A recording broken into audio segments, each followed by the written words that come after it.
નમસ્તે, ખેડૂત સમૃદ્ધિ ચેનલમાં આપનું સ્વાગત છે। આજનો વિડીયો ખૂબ જ ખાસ છે। આજે આપણે ગુજરાતના ડાંગ જિલ્લામાં જઈશું, જે ખૂબ જ સુંદર જિલ્લો છે। ત્યાં ગયા વર્ષે કેટલાક ખેડૂતોએ પોતાના ડાંગરના પાકમાં એક નવો પ્રયોગ કર્યો હતો। તો ચાલો આપણે જઈએ તેના વિશે વધુ જાણીએ।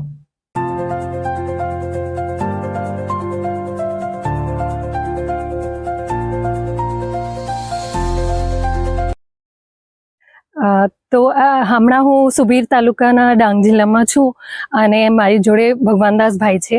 તો ભગવાનદાસભાઈ, લાસ્ટ યર તમે શું નવો પ્રયોગ કર્યો આ વિસ્તારમાં, એના વિશે થોડું માહિતી આપો। અમે બડ્ડીપાડાની અંદર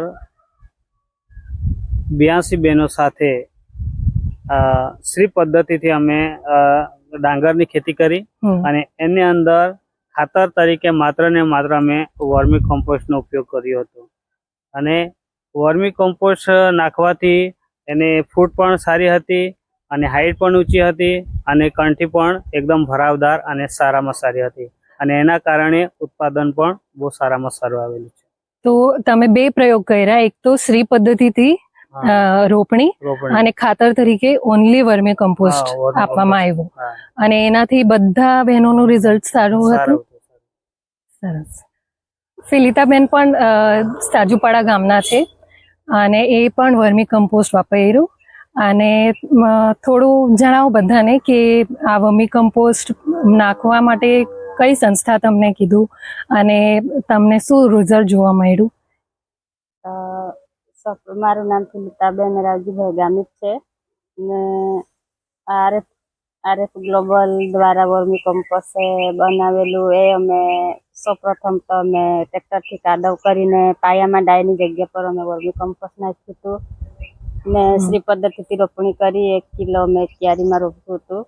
મારા છોકરાઓ કહે કે મમ્મી એવી રીતના રોપે છે, તું ફાટે છે કેવી રીતના ને ઘાસચારો કેવી રીતે ઉત્પન્ન થાય એમ કીધું, પણ તો પણ અમે રોપ્યું તો એમાં રિઝલ્ટ સારું મળ્યું ને ફાટ બી બહુ મસ્ત આવેલી ને જેનો હાઈટ છે વધવાનો એ બી સારી રીતે થયો અને પાછું અમે 15-20 દિવસ પર પાછું એમાં નાખ્યું હતું ને બીજા ખેતરોમાં તો એમ કંઠીઓ બેઠી ને કાળી બી પડી ગયેલી ને પતલી બી હતી, પણ અમે જે વર્મી કમ્પોસ્ટ નાખ્યું ને એમાં ભરાવદાર કંઠીઓ બી આવી ને લાંબી કંઠીઓ બી હતી ને ઉત્પાદન સારું મળ્યું ને 1 કિલોમાંથી અમે 5 કોથળા જેવું ભાત થયેલું। એ જ ભાત અમે મૂક્યું છે ખાવા માટે। ભાત ચોખા બી ખાઈએ ને રોટલા બી એના જ બનાવીને ખાતા છે, તો સરસ ભાત પાક્યું, મારો અનુભવ સારો। બરાબર। અને ગયા વર્ષે જરા અઘરું હતું, વરસાદ વધારે હતો તો પણ સારું નહીં પડેલું। બીજી ક્યારીઓમાં ભાત પડી ગયેલું પણ એ નહીં પડેલું। બરાબર। અને તમે ચારા માટે પણ ચારા માટે બી સારું, ફાટમાં સારું આવ્યું, વૈધું બી સારું ને સારું।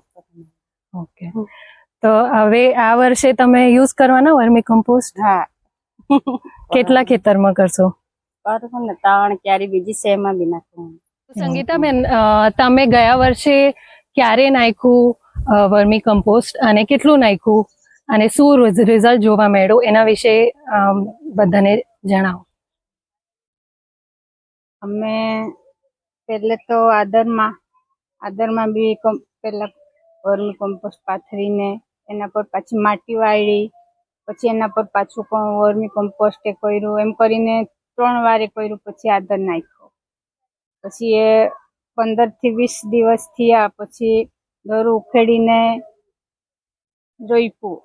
રોપતા પહેલા પણ અમે વર્મી કમ્પોસ્ટનો ઉપયોગ કર્યો। ત્યાર પછી 20-25 દિવસ થયા ત્યાર પછી પાછું વર્મી કમ્પોસ્ટનો ઉપયોગ કર્યો। એનાથી સારું એવું ફાટ પણ આવ્યો, સારું એવું વધ્યું, સારી કંઠી કાઢી। તો સંગીતાબેન, ધરુથી માંડીને કંઠી સુધી શું એમાં સારું રિઝલ્ટ શું હતું એના વિશે થોડું જણાવો। ધરું નાખ્યો ત્યારે વર્મી કમ્પોસ્ટથી ધરુમાં જ ફાટ પણ સારું આવ્યું। પછી અમને શંકા હતી કે વર્મી કમ્પોસ્ટ નાખવાથી લીલોતરી આવશે કે વધશે કે કેમ ચારો, અમને તો જોઈએ એ અમને શંકા હતી, પણ સારી રીતે ધરુથી માંડી રોપણી સુધી સારી રીતે થયું ને રોપણી વખતે સારો એવો રોપીને પછી સારો હમણાં મારી સાથે રેખાબેન છે, એ પણ સાજુપાડા ગામના છે. અમને એમનો એ જે અનુભવ હતું એ એકદમ યુનિક હતું, કેમ કે ખેતરની એક બાજુ એ વર્મી કમ્પોસ્ટ નાખ્યું ડાંગરના ખેતરમાં અને બીજી તરફ એમાં વર્મી કમ્પોસ્ટ નહીં હતું, અને એક બાજુ SRI પદ્ધતિથી કર્યું ને તમે, અને બીજી બાજુ જેવી રીતે એ નોર્મલી કરે છે આવી રીતે કર્યું. તો એમાં તમે રૂબરૂ તમે જોઈ શકો આવું રિઝલ્ટ હતું, એક બાજુ સરસ એક બાજુ આટલું સરસ નહીં. તો એમાં શું તમારો અનુભવ હતો એ થોડું જણાવો. અમે વર્મી કમ્પોસ્ટ નાખેલું એકમાં ને એકમાં નથી, એટલે એકમાં સારું હતું. હા, કેવી રીતના સારું હતું?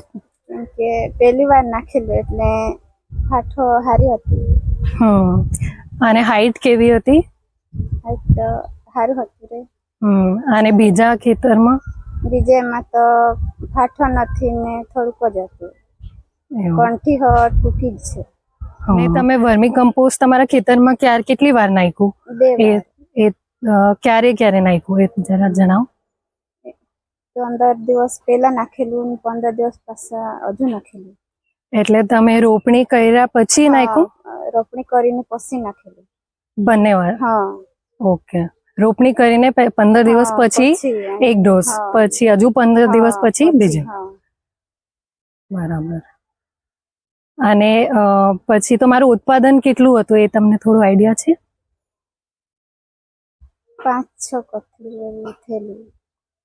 5-6 કોથળી. અને એક કોથળીમાં કેટલા કિલો આવે? 70 થી 80 સુધી આવે કોથળામાં. અને ગયા વર્ષે કેટલું હતું? ગયા વર્ષે તો થોડું જ હતું. થોડું કેટલા? 3-4 કોથળા જેવા હતા કોથળા. એવું? હા, પાકેલું હા. તો એવું કહી શકાય કે ડબલ ઉત્પાદન થયું? હા, ડબલ થયું. સરસ. તો પછી આ વર્ષે તમે શું કરશો? વર્મી કમ્પોસ્ટ નાખશો? શું આયોજન છે? નાખવા જ પડશે. બરાબર. હમણાં મારી સાથે ઉર્મિલાબેન છે. ઉર્મિલાબેન પણ પોતાના ખેતરમાં ડાંગરના ખેતરમાં વર્મી કમ્પોસ્ટ વાપર્યું છે. તો ગયા વર્ષે જ્યારે તમે યુઝ કર્યું તો શું રિઝલ્ટ જોવા મળ્યું એ જરા બધાને જણાવો. કે અમે સૌપ્રથમ પેલું SRI કર્યું ત્યારે દોરી પકડીને રોપેલું, એટલે એમાં દૂર રોપવાથી ફૂટ બી સારી આવી હતી.